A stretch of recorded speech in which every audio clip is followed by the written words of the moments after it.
तो राव बहादुर मूवी के अंत में रामप्पा को जैसे पता चलता है कि कुसुम ही उसका बेटा है, तो उसकी ये सुन के डेथ हो जाती है और उसके दिमाग में जो शक का कीड़ा होता है वो भी निकल जाता है। और फिर फ्यूनरल के टाइम पे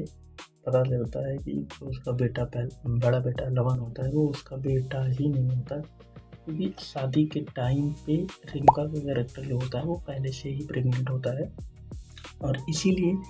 लवन का कैरेक्टर अपने आप को अर्ली बॉर्न बताता है। और जब रेणुका का कैरेक्टर आचार्य को सच बताने की बात करती है तो आचार्य का कैरेक्टर उसे बोलने से मना कर देता है और कहता है कि एक सच तुम्हारा होगा, एक सच मेरा होगा और एक सच उसका होगा। तो ये था रेणुका का सच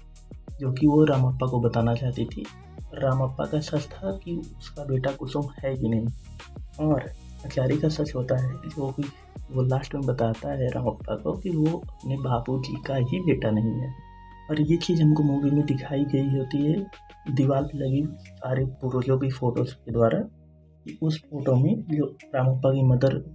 की फ़ोटो होती है उसमें एक बच्ची की भी फ़ोटो होती है और उस दीवार पे जितने भी लोग उस खानदान के मरे हुए होते हैं उन सब की फ़ोटोज़ पे लगी होती है। ये फ़ोटो हमको सिम्बलाइज करती है कि वो जो असली बेटा होता है वो मर चुका होता है, रामप्पा उसका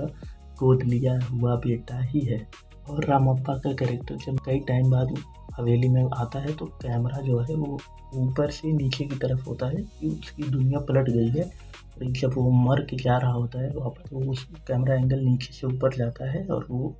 बताता है एक तरीके से कि अब उसकी दुनिया सीधी हो चुकी है, ये सारे सच जो है उनको पता चल गए हैं। और अगर आपने मूवी देखी तो आपको कैसी लगी कमेंट में ज़रूर बताइएगा और ऐसे ही मूवी रिलेटेड वीडियोज़ के लिए सब्सक्राइब इस चैनल पे।